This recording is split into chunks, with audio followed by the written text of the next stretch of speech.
ನಮಸ್ಕಾರ ವೀಕ್ಷಕರೇ, ಎಲ್ಲರಿಗೂ ಸ್ವಾಗತ ನನ್ನ ಯೂಟ್ಯೂಬ್ ಚಾನಲ್ಗೆ. ಇವತ್ತಿನ ವಿಡಿಯೋದಲ್ಲಿ ನಾನು ನಿಮಗೆ ತಿಳಿಸ್ಕೊಡ್ತಾ ಇರೋದು ಕರ್ನಾಟಕ ಶಾಲಾ ಶಿಕ್ಷಣ ಇಲಾಖೆ ಅಂದರೆ ಪದವಿ ಪೂರ್ವ ವತಿಯಿಂದ ನೀಡಲಾಗುವ ಎಲಿಜಿಬಿಲಿಟಿ ಸರ್ಟಿಫಿಕೇಟ್ಗೆ ಆನ್ಲೈನಲ್ಲಿ ಹೇಗೆ ಅರ್ಜಿ ಸಲ್ಲಿಸೋದು ಅನ್ನೋದನ್ನ ಸಂಪೂರ್ಣವಾದಂಥ ಮಾಹಿತಿನ ತಿಳಿಸ್ಕೊಡ್ತಾ ಇದ್ದೀನಿ.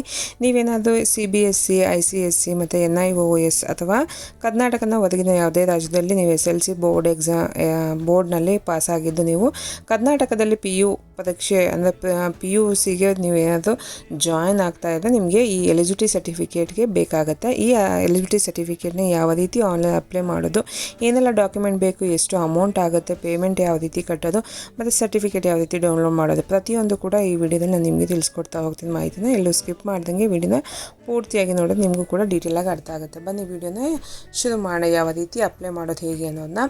ಇವಾಗ ನೋಡ್ಬೋದು, ನಿಮ್ಮ ಫೋನಲ್ಲಿ ಗೂಗಲ್ ಓಪನ್ ಮಾಡ್ಕೋಬೇಕಾಗತ್ತೆ. ಗೂಗಲ್ ಓಪನ್ ಮಾಡಿಬಿಟ್ಟು ಇಲ್ಲಿ ಸರ್ಚಲ್ಲಿ ನೋಡ್ತಾ ಇಲ್ಲ, ಎಲಿಜಿಬಿಲಿಟಿ ಸರ್ಟಿಫಿಕೇಟ್ ಅಂತಲೇ ಹಾಕಿ ಸರ್ಚ್ ಕೊಡಿ. ಎಲಿಜಿಬಿಲಿಟಿ ಸರ್ಟಿಫಿಕೇಟ್ ಅಂತ ಹಾಕಿ ಸರ್ಚ್ ಕೊಟ್ಟರೆ ಇದು ಲಿಂಕ್ ಓಪನ್ ಆಗುತ್ತೆ. ನೋಡ್ತಾ ಇಲ್ಲ, ಪದವಿ ಪೂರ್ವ ಶಿಕ್ಷಣ ಇಲಾಖೆ ಅಂತ ಅಂದ್ಬಿಟ್ಟು ಎಲಿಜಿಬಿಲಿಟಿ ಸರ್ಟಿಫಿಕೇಟ್ ಅಂತ ಇದ್ರ ಮೇಲೆ ಕ್ಲಿಕ್ನ ಮಾಡಬೇಕಾಗುತ್ತೆ. ಕ್ಲಿಕ್ ಆಗಿದ ತಕ್ಷಣ ಈ ಥರ ವೆಬ್ಸೈಟ್ ಓಪನ್ ಆಗುತ್ತೆ. ನೋಡ್ತಾ ಇಲ್ಲ, ಇಲ್ಲಿ click here to apply for eligibility certificate ಅಂತ ತೋರಿಸ ಅದ್ರ ಮೇಲೆ ಕ್ಲಿಕ್ನ ಮಾಡಿ ಈ ಥರ ಓಪನ್ ಆಗುತ್ತೆ. Department of school education pre university ಅಂತ ತೋರಿಸ್ತಾ ಇದೆ. ಇಲ್ಲಿ ಕೆಳಗಡೆ ಹೋಮ್ ಇದೆ, ಅಪ್ಲೈ ಅಂತ ಇದೆಯಲ್ಲ, ಅಪ್ಲೈ ಮೇಲೆ ಕ್ಲಿಕ್ನ ಮಾಡ್ಕೋಬೇಕಾಗತ್ತೆ. ಅಪ್ಲೈ ಮೇಲೆ ಕ್ಲಿಕ್ನ ಮಾಡಿದ ತಕ್ಷಣ ನಿಮಗೆ ನೋಡ್ಬೋದು, ಇಲ್ಲಿ ಸ್ಟೂಡೆಂಟ್ ಟೈಪ್ನ ಕೇಳ್ತದೆ, ಇಂಡಿಯನ್ನ ಇಲ್ಲ ಫಾರಿನರ ಅಂತ ಕೇಳ್ತದೆ. ಇಂಡಿಯನ್ ಅಂತ ಸೆಲೆಕ್ಟ್ನ ಮಾಡ್ಕೊಳ್ಳಿ. ಇಂಡಿಯನ್ ಅಂತ ಸೆಲೆಕ್ಟ್ ಆಗಿದ ತಕ್ಷಣ ನಿಮಗೆ ಇಲ್ಲಿ ನೆಕ್ಸ್ಟು ಡೀಟೇಲ್ಸ್, ಕ್ಯಾಂಡಿಡೇಟ್ ಡೀಟೇಲ್ಸ್ನೆಲ್ಲ ಇಲ್ಲಿ ಫಿಲ್ನ ಮಾಡ್ಕೋಬೇಕಾಗತ್ತೆ. ಏನೆಲ್ಲ ಡೀಟೇಲ್ಸ್ ಫಿಲ್ ಮಾಡ್ಕೋಬೇಕು ಅಂದರೆ ಕ್ಯಾಂಡಿಡೇಟ್ ಡೀಟೇಲ್ಸ್ ನೋಡ್ಬೋದು. ಫಸ್ಟಾಗಿ ನೀವು ಯಾವ ಬೋರ್ಡಲ್ಲಿ ಓದಿದ್ದೀರಾ ಅನ್ನೋದನ್ನ ಸೆಲೆಕ್ಟ್ನ ಮಾಡ್ಕೋಬೇಕಾಗತ್ತೆ. ಇಷ್ಟು ಲಿಸ್ಟ್ ಇರುತ್ತೆ, ಈ ಲಿಸ್ಟಲ್ಲಿ ನೀವು ಸೆಲೆಕ್ಟ್ನ ಮಾಡ್ಕೋಬೇಕಾಗತ್ತೆ. CBSE ಸಿಲೆಬಸ್ ಆಗಿದ್ರೆ ನೀವೇನಾದರೂ ಸೆಂಟ್ರಲ್ ಸಿಲೆಬಸ್ ಅಂತ ಹಾಕಿದ ತಕ್ಷಣ ಬಂದುಬಿಡುತ್ತೆ. ಇಲ್ಲಿ ನೋಡ್ತಾ ಇರ್ಬೋದು, ಸೆಂಟ್ರಲ್ ಬೋರ್ಡ್ ಅಂತ ಹಾಕಿ ಸರ್ಚ್ ಕೊಟ್ಟರೆ ಬಂದುಬಿಡುತ್ತೆ. ಅದಾದಮೇಲೆ ನೀವು ಯಾವ ವರ್ಷ ಪಾಸ್ ಔಟ್ ಆಗಿದ್ದೀರಾ ಅನ್ನೋದನ್ನ ಹಾಕೋಬೇಕಾಗತ್ತೆ. ಅದಾದಮೇಲೆ ನಿಮಗೆ ರಿಜಿಸ್ಟ್ರೇಷನ್ ನಂಬರ್, 10th ರಿಜಿಸ್ಟ್ರೇಷನ್ ನಂಬರ್ನ ಮತ್ತು student name, father name, mother name ಮತ್ತು ಜೆಂಡರ್ ಸೆಲೆಕ್ಟ್ನ ಮಾಡ್ಕೊಳ್ಳಿ. ಅಡ್ರೆಸ್ನ ಟೈಪ್ನ ಮಾಡ್ಕೊಳ್ಳಿ. ಆಮೇಲೆ ಪಿನ್ ಕೋಡ್ನ ಹಾಕ್ಕೊಳ್ಳಿ. Email ID ಹಾಕೋಬೇಕಾಗತ್ತೆ. ಆಮೇಲೆ ನಿಮ್ಮ ಟೋಟಲ್ ಮಾರ್ಕ್ಸ್ ಇಷ್ಟು ಅನ್ನೋದನ್ನ ಇಲ್ಲಿ ಹಾಕೋಬೇಕಾಗತ್ತೆ. ಆಮೇಲೆ PUC ಅಂತ ಸೆಲೆಕ್ಟ್ನ ಮಾಡ್ಕೊಳ್ಳಿ. ಇಷ್ಟು ಆದಮೇಲೆ ಇಲ್ಲಿ ಯಾವ ಸಬ್ಜೆಕ್ಟ್ಗೆ ನೀವು ಆಯ್ಕೆ ಮಾಡ್ಕೊತಾ ಇದ್ದೀರಾ, ಸೈನ್ಸು, ಆರ್ಟ್ಸು, ಕಾಮರ್ಸ್ ಅಂತ ನೋಡ್ಬೋದು. ಸೈನ್ಸ್ ಅಂತ ಸೆಲೆಕ್ಟ್ನ ಮಾಡ್ಕೊಳ್ಳಿ. ಅದಾದಮೇಲೆ ಇಲ್ಲಿ ಯಾವ ಸ್ಟೇಟು ಅಂತ ಕೇಳ್ತಾರೆ, ಕರ್ನಾಟಕ ಸ್ಟೇಟು, ಮತ್ತು ಕ್ಯಾಟಗರಿ ಕೇಳ್ತಾ ಇದೆ. ಕ್ಯಾಟಗರಿಯಲ್ಲಿ ಸೆಲೆಕ್ಟ್ ಮೇಲೆ ಕ್ಲಿಕ್ನ ಮಾಡಿದ್ರೆ ಯಾವ ಕ್ಯಾಟಗರಿ ಅಂತ ಸೆಲೆಕ್ಟ್ನ ಮಾಡ್ಕೊಳ್ಳಿ. 2A 2B SC ST ಯಾವುದೊಂದು ಸೆಲೆಕ್ಟ್ನ ಮಾಡ್ಕೊಳ್ಳಿ. ಅದಾದಮೇಲೆ ನಿಮ್ಮ ಮೊಬೈಲ್ ನಂಬರ್ನ ಇಲ್ಲಿ ಎಂಟರ್ನ ಮಾಡ್ಕೋಬೇಕಾಗತ್ತೆ.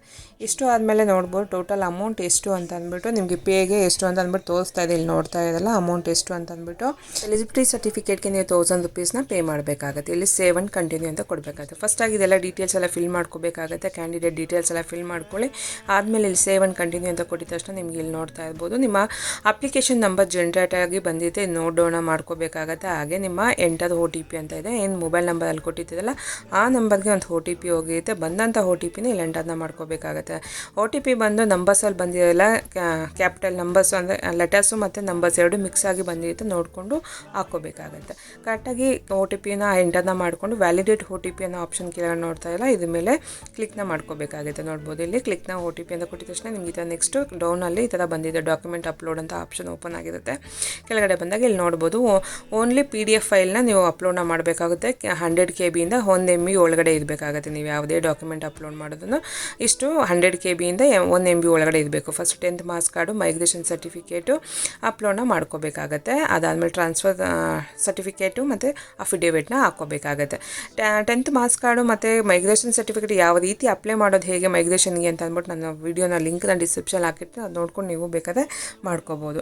ಇವಾಗ 10th ಮಾರ್ಕ್ಸ್ ಕಾರ್ಡ್ನ ನೀವು ಡೌನ್ಲೋಡ್ನ ಮಾಡಿಕೊಂಡು ಆನ್ಲೈನಲ್ಲಿ ಡೌನ್ಲೋಡ್ ಮಾಡ್ಕೊಂಡು ಸ್ಕೂಲಿಂದ ಸೀಲು ಸೈನು ಆಗಿರಬೇಕಾಗತ್ತೆ.